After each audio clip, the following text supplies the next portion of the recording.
friends, it's Tracy and Violet and Boris from Tea Time with Tracy and Violet. And Boris, I guess, now these days. I'm sorry I haven't made a video in a long time, but I'm telling you, life has been bananas. I do daily videos on my other channel, Nova Scotia Living, but I can't sit down to talk about books. I get to read them, but I can't sit down to talk about them. But I have an opportunity to do it right now. Hopefully Boris and Violet will behave themselves. And I have 3 videos to make. I just made myself a pot of tea. This is Earl Grey, vanilla something or other. There's my teapot. And I'm going to make videos, those 3, as long as the tea holds up. Here's a cup I got from one of my subscribers, and I love it. It's like zodiac signs, and I think you could read tea leaves out of this. Woods thy fortune like to see.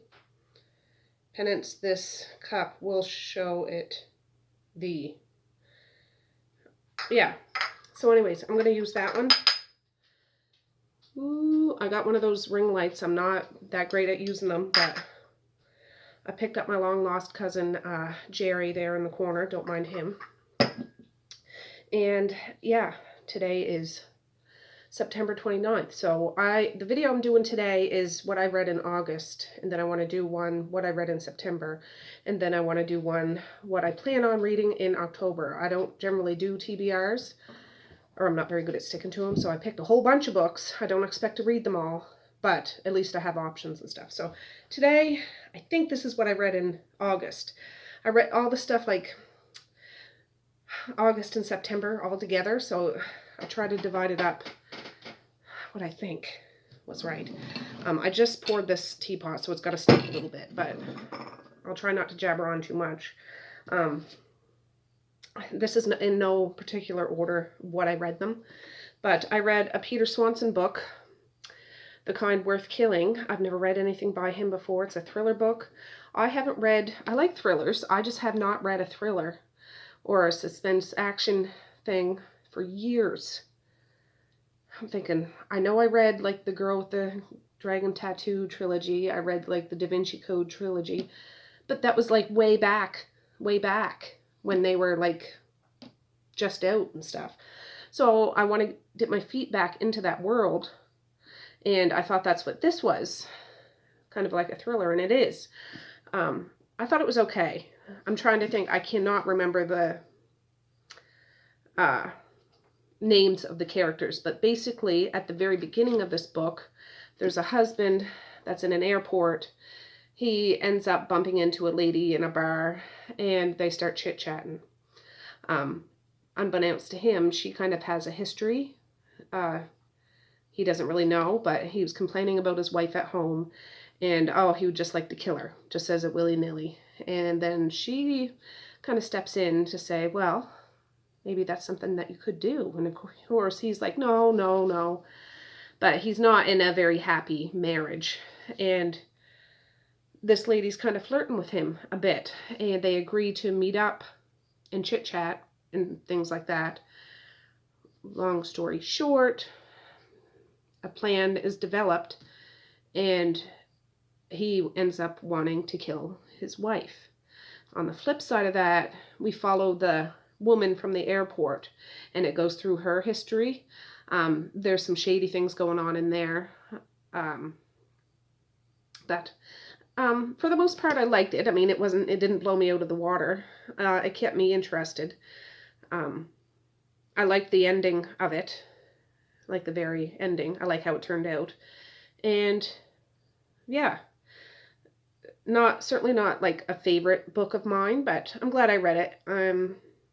I might read something of his again, but I've seen reviews of this and it really just blew people away. Some people like, oh, it's fantastic.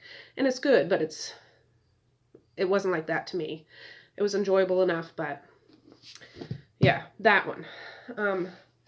I read a trilogy, the Perversion trilogy. If you've been watching my videos in the past, I fell ass over tea kettle in love with T.M. Fraser's writing. I read all her King series, and all the, like, break-offs from that. There's 3 or 4 different ones. Anyways, there's Perversion, I can't say that, Obsession, and Permission. So this is about, I'm in the works of trying to read all of her backlist, and I've read everything except 2 books of hers, and I have the 2 books, and I'm going to read them. I could read them like right now and gobble them up like candy, but I'm going to hold them off until probably the spring, because I don't want to be done them so fast, and they're not like, in my mind, fall, winter books. They're more spring, summer books. Anyways, this book follows 2 people, Emma Jean and Tristan. Tristan in the book is called Grimm, but when he was a little boy, he was called Tristan. These 2 were in foster care in 2 foster care homes, 2 separate homes. But one time, Tristan, who was in the foster home for years, he didn't talk. He never spoke a word. You get a little bit of his backstory why he's in foster care, I think. But he wouldn't speak, so everybody thought there was something off with him. You know, he was kind of tough. He would get into trouble, but they played it off like he's just a little off. But one day, Emma Jean and Tristan cross paths when they're little. I mean, he's probably 13 and she's probably 8 or something like that. And she is holding a little kitten crying, will you please take this kitten? This kitten doesn't have a home. My foster mom won't let me take this cat home and stuff. And of course, he doesn't speak or anything. But she whines and cries so much for him to take this. He ends up saying something. And, yeah, she was not aware that he didn't speak or anything. But at that time, they were behind this house, but the 2 foster parents and the foster worker were talking about Tristan to say he's a hard nut. Why? There was a lady there to adopt him. That's what it was.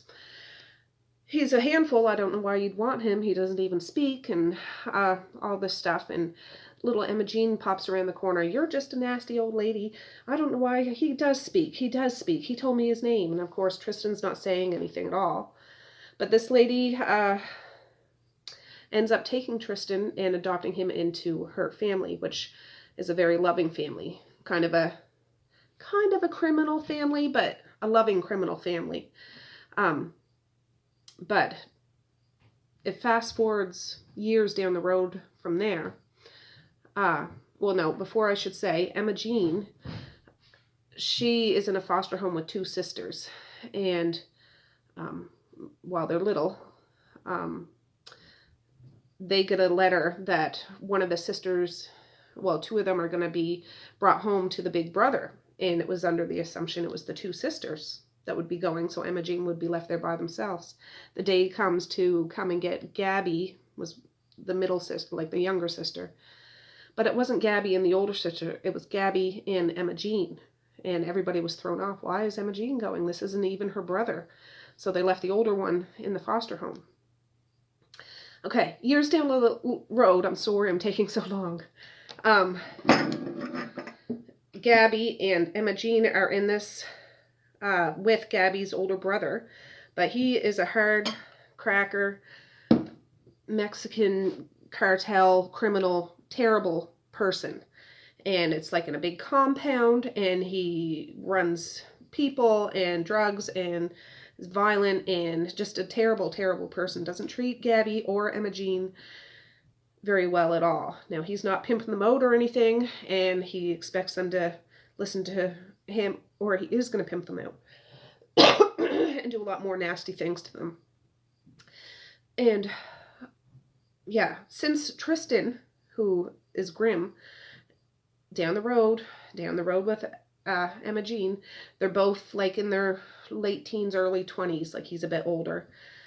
He can't stop thinking about this little girl that actually got him to talk, and they had wrote letters for a little bit when they were younger while they were still in foster homes, and eventually their paths cross because he is in a loving family that's kind of a criminal family, but it's all in the same area as, I forget what the cartel people, what they're called, but they're all in the general kind of area, but he never knew that Emma Jean was brought to his rival criminal people. So anyways, very good. That's a long, scatterbrained kind of explanation.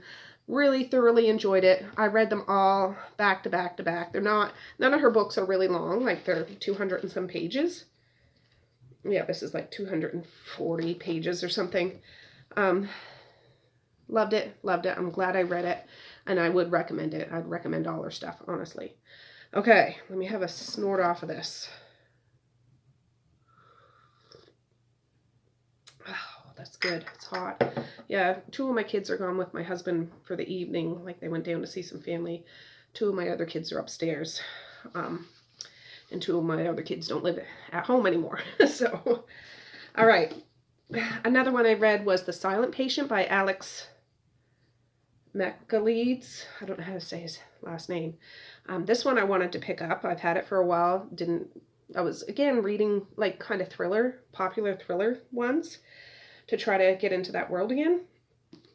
And I enjoyed it. It didn't blow me away like it blew away a lot of people. This follows a psychiatrist who becomes obsessed with a lady that is in a mental asylum. This lady was a big famous professional artist, and out of the blue one day she shot her husband in the face and never said a word since. Like, they were on all outside, it looked like a happy marriage. They were together for a long time. They didn't have any children, and for some reason or another she shot him in the face. This doctor is kind of infatuated with her case, and eventually gets a job at the mental asylum that she works at, and he's determined to get her to talk. He knows he could get her to talk, and it goes from there. It is quite interesting. I didn't quite see the ending, like the twist at the end. It wasn't like blow my socks off either, but it was good. It was good. It was just like, but the twist doesn't happen till the very, very end. And I'm like, what? What? So anyways, yeah, The Silent Patient, I would recommend it. Again, it's not going to make any kind of favorite list for me at all, but I'm glad I read it. So that one. All right. One I wanted to read because I hear it's very disturbing and I had to try it on for size was Jack Ketchum's The Girl Next Door. And it's weird to say, oh, I like this book. I didn't like it. Like, oh, it's enjoyable. Let's go read it in a semicircle. No, it's not that kind of book. It is quite disturbing. At the beginning of the book, it seemed almost like a coming of age story. Like it followed around a few neighborhood kids getting up to shenanigans and things like that. This aunt that ends up taking custody, or I think her sister died or something like that. So she has the custody of these 2 little girls, and she already has, I think, 3 boys herself, I think. So that makes a single mom with 5 kids. And then there's a boy that lives next door who's in this book too. And I won't tell you the disturbing things in here, but it's basically one of these little girls has a terrible, well, both girls do, but one specifically has a terrible, terrible, terrible time in this book. And I know this is loosely based off of a true story, which makes it more kind of gut-wrenching. But I'm glad I read it, and yeah, it is what people say. It's quite disturbing. But the writing style of Jack Ketchum, it's easy to read in regards to the style of writing. The story, not so much, but I did enjoy it. And if you're interested in and feel like you could be sure to check triggers for any of the books I ever talk about. Even the books I already talked about, check triggers. Yeah, none of the books that I read are generally fluffy and anything like that. But this, absolutely. Absolutely. Child abuse and sexual abuse and humiliation and just bad. I think I read this in either the later part of July or the first part of August. I can't remember. This is book 1 of the Feral Kings duet. This is book 1, and it's called Feral King. Is that what it is? Book 1, The Dominant Bastard. Book 1. This is about a man who is not good with people. He ends up having a terrible childhood, but his parents were mega loaded over from Europe somewheres. I forget now. It's been a while. But when he was like 4, he's sent over to America to live in this giant mansion castle thing and to be brought up by nannies and caretakers and things like that. Turns out he doesn't like people and is almost kind of feral. I mean, he will go into town if he has to, but he almost needs a caretaker besides the nanny figure, a companion. Anytime they tried to get companions, they were men, and he'd end up scaring them off or fighting them. This time, the nanny who has raised him for a long time goes to interview a new friend person. I forget what her name is, but it's a boy's name generally. So she's surprised to see this lady. Anyways, she's enamored with her and takes, says, "You're hired," and she comes back and he's thrown off because there's a girl. And he's like, "No, this isn't going to work. This isn't going to work." But, you know how things go. The thing is, he's a masochist. He's a sadist. She's a masochist. And she's a submissive, like a willing submissive.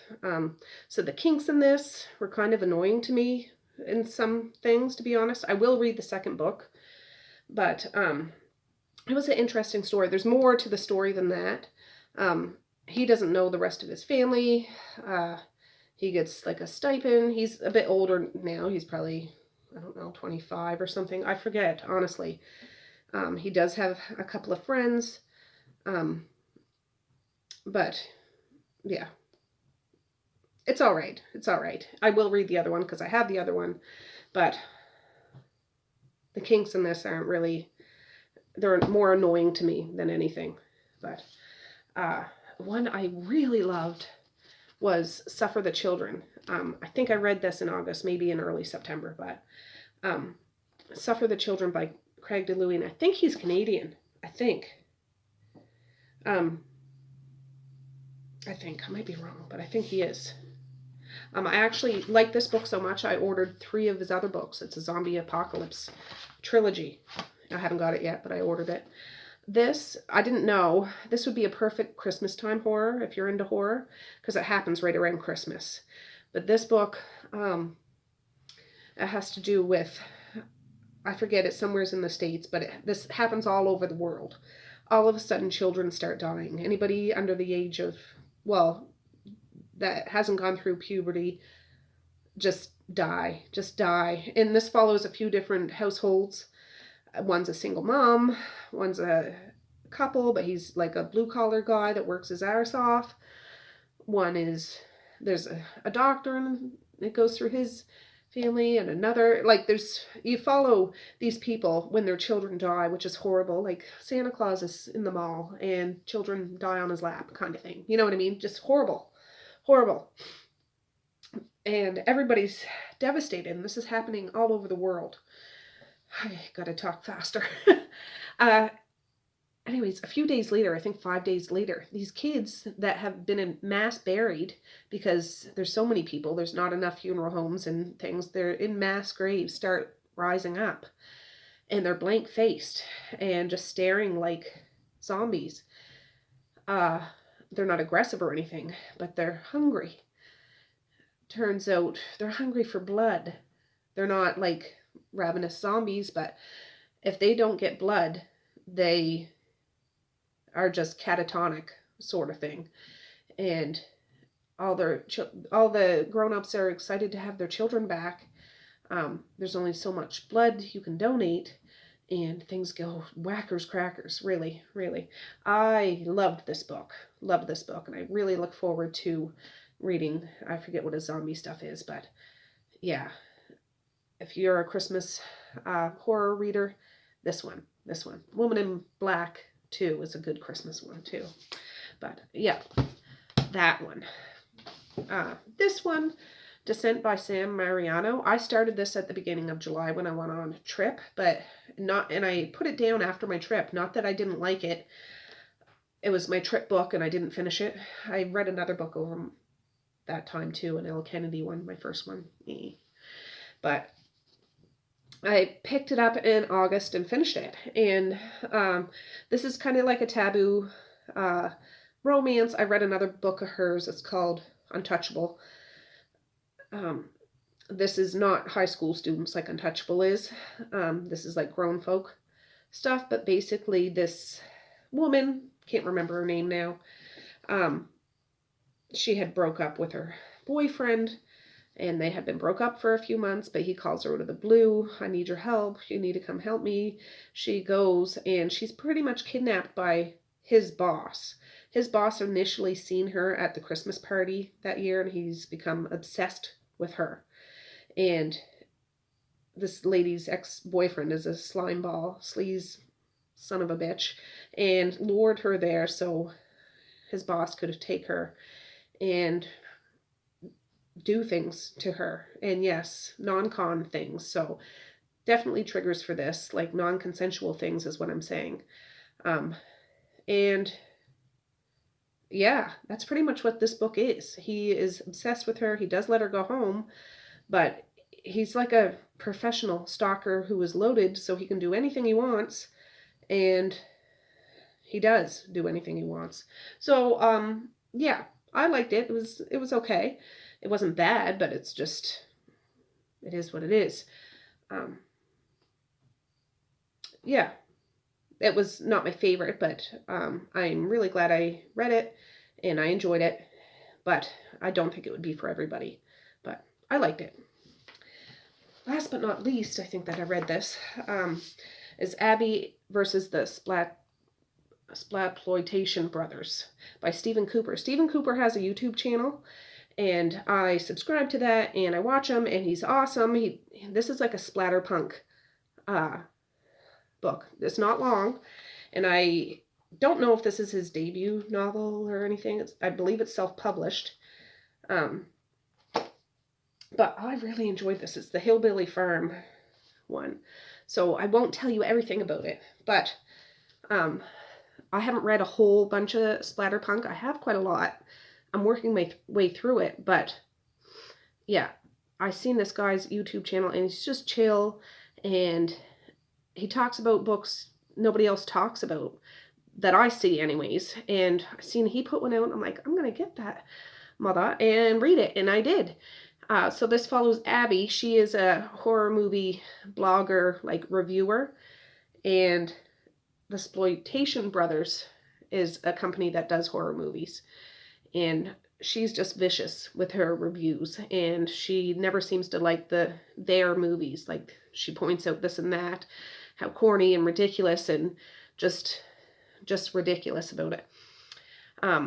Fast forward a little bit, she's going to college or something, or she can still use the university film lab studio thing.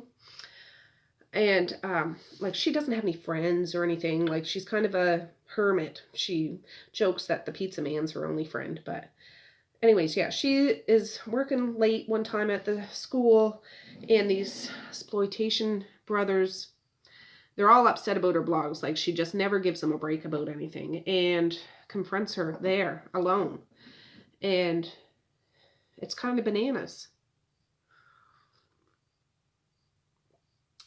I won't get into it, but all of a sudden she wakes up in this middle of a ditch, like a deep ditch in the countryside. She wakes up, so she's not sure if she's drugged or if she's dreaming. or what. She has no idea how she got there. She has no idea, and I'm not going to tell you how she got there. But where she is, she's wearing these skimpy little jean shorts like one of the characters off of one of their movies. And it's almost like the scene of the most recent movie she critiqued or blogged about. And how ridiculous it was. So she's in this big ditch, and there's hands that start coming out, like actual hands. I'm thinking, okay, I don't know how the story's going to work. Like, is this real? Because if it's a fake one, she would know it was fake. But they're real. They're real. Like, they're crawling up her, trying to pull her down into the dirt, and she starts freaking out. And she climbs out, and yeah, when she climbs out, there's so many obstacles. Honestly, what I thought about this book was almost like an Alice in Wonderland sort of thing, which sounds kind of weird, but it's not scary. Like, I don't find it scary. It's more amusing. Like, she's stumbling through a wonderland of horrors. Like, there's a swamp boy, there's scary stuff, there's cannibals, there's psychos, there's like poison bushes, there's a whole bunch of stuff. Like, really, it's very disturbing in a entertainment kind of way. And yeah, I would recommend this if you want a good time. Again, for me, it's not scary, but it was very enjoyable. And her reaction, why I say it was enjoyable, because if it was more in real life, she would be freaking out more, I think. I mean, she was freaking out quite a bit, but it's just like the crazy in this. It's really funny, but in a good way. So I will put his YouTube channel down below. If you're interested in that, I highly suggest you go over and check him out. And if you want a morbid horror tiptoe through the wonderland of a hillbilly cannibalistic farmyard, this would be the one to go to, honestly. For me. Anyways, it was just out of the blue. I don't know how new this is, but I'm glad I got it. And yeah, I think you should too. So anyways, that's everything that I read in August, I believe. I'm going to finish this cup of tea and go grab the books for my next one. But for now, I'm going to say peace, love, and happiness today and every single day. Please like, share, and subscribe if you so choose. But if not, that's okay too. I still love ya. I still want all the happiness in the world for each and every one of you out there. I certainly do. I really, really honest and truly do. Yes, I do. So, okay, guys, I'm glad I can get this. I want to get these videos all done, or at least filmed before October 1st.